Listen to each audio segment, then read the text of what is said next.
হ্যাঁ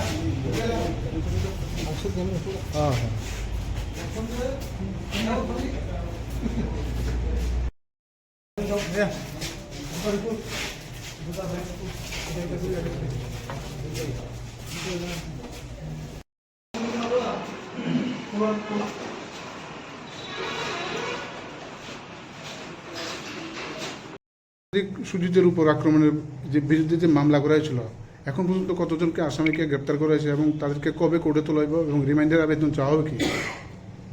আমরা written complain পাওয়া মাত্র আমরা গতকালকে একটি মামলা নিয়েছি এবং মামলা নিয়ে তদন্তের সাপেক্ষে 6 জনের নাম উঠে এসেছে।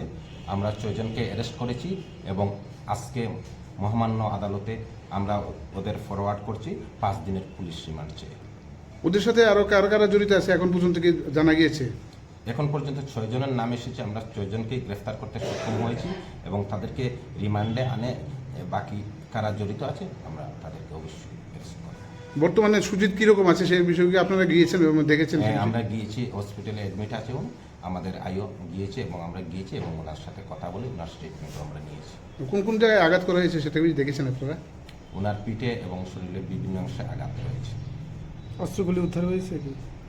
রিমান্ডে এনে তারপর আমরা অস্ত্রগুলি বা যা যা উদ্ধার করলাম এবং ইনভেস্টিগেশন চলছে। যাদেরকে ধরা হয়েছে তারা কি আগরতলার সব? আগরতলার বাসিন্দা।